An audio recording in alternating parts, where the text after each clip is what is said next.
तो हमें इसको बारे में जानना चाहिए कि नहीं जानना चाहिए? जानना चाहिए ना। चलिए ठीक है, इसी के बारे में पावर टूल समझ गए ना।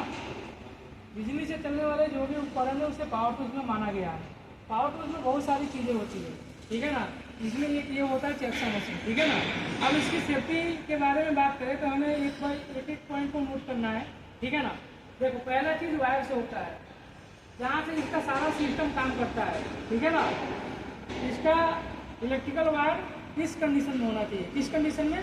इस कंडीशन में प्रॉपर वायर होना चाहिए, सही से कहीं से डैमेज कहीं से कटाई नहीं होना चाहिए, कहीं से ज्वाइंट नहीं होना चाहिए। और उसमें इंडस्ट्रियल मेड सॉकेट लगाना होना चाहिए। वाटर प्रूफ की सॉकेट है जो कि हमें लगाना अनिवार्य है कंस्ट्रक्शन साइट, क्योंकि यहाँ पे देखो धूल जाता है, मिट्टी में भी जाता रहता है, जिसकी वजह से डैमेज हो जाता है। इसमें वाटर प्रूफ ये रहता है तो चारों तरफ से कवर रहेगा और डिस्ट्रीब्यूशन बोर्ड में प्लग करके इससे काम कर सकते हैं, ठीक है ना। तो ये वायर का कंडीशन प्रॉपर होना चाहिए। दूसरी चीज़ आते हैं मशीन के बारे में। मशीन की सेफ्टी जानते हैं, ठीक है। इसे क्या बोलते हैं हम? इसको एक जो रोटेट होता है ना, ये कितना डिग्री रोटेट होता है पता है आपको? है 70 है, ये 360 डिग्री रोटेट नहीं होता है, ये होता है 75 डिग्री रोटेट होता है, ठीक है ना। ये इसको हैंडल बोलते हैं, स्विंगिंग हैंडल। जब इसको हम प्रेस करेंगे और कोई भी मटेरियल को कटिंग करेंगे तो प्रेस चाहिए बिना भी कटिंग नहीं होगा ना, इसको स्विंगिंग हैंडल बोला जाता है। ये इसका आगे प्रोटेक्टिव गार्ड, ये क्या है? ये प्रोटेक्टिव गार्ड है। क्या है? इसका कवर है, ये ब्लेड को कवर करता है, ठीक है ना।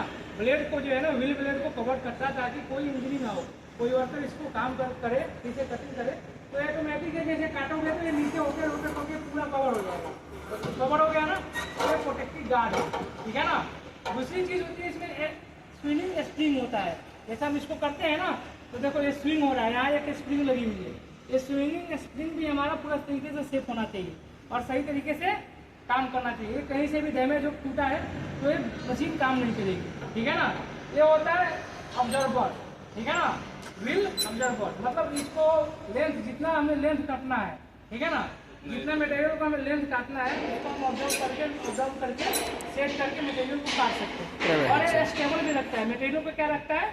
स्टेबल, बराबर रखता है, हिलने नहीं देता है, भागने नहीं देता है। कटिंग का दौरान क्या होता है कि स्टेबल रहेगा और बराबर तरीके से काम करता है, ठीक है ना। तो इसको ऑब्जर्वर भी बोलते हैं और स्टेबल स्प्रिंग भी बोलते हैं, रिंग भी बोलते हैं, ठीक है ना। ये चीज़ होती है। ब्लेड आप लोग जानते ही हो, ये कटिंग ब्लेड है, व्हील ब्लेड है, इसके बारे में आपको पता ही होगा।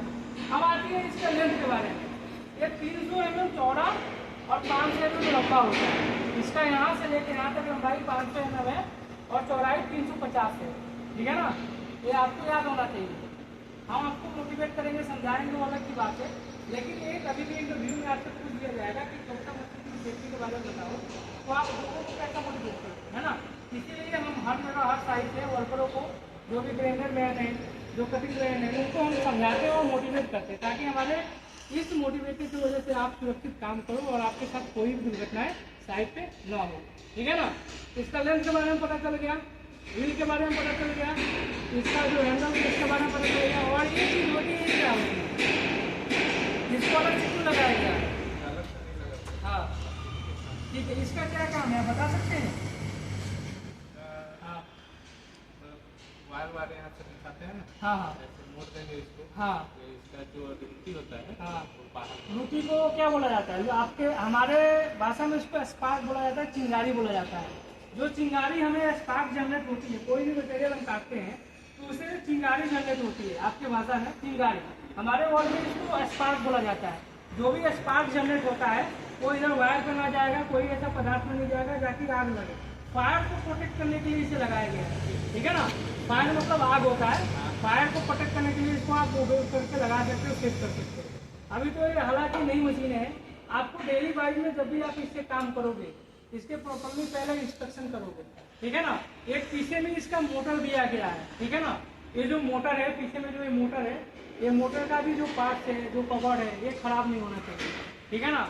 और ये क्या होता है कि मशीन ज़्यादा चलाने से हीट होती है, तो हमें हर आधे घंटे के बाद इसे आराम देना है, ठीक है ना। अगर ज़्यादा देर कंटिन्यू इसे चलाएंगे तो हीट होकर स्पॉज हो सकता है, ब्लास्ट हो सकता है और आपको भी नुकसान पहुंचा सकता है। तो इसे रेस्ट भी देना है, ये नहीं कि इसे कंटिन्यू काम करेंगे, है ना।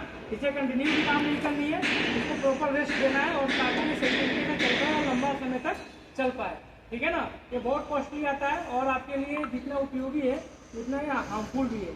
सही तरीके से आप उपयोग नहीं करोगे तो आपके लिए नुकसानदायक है।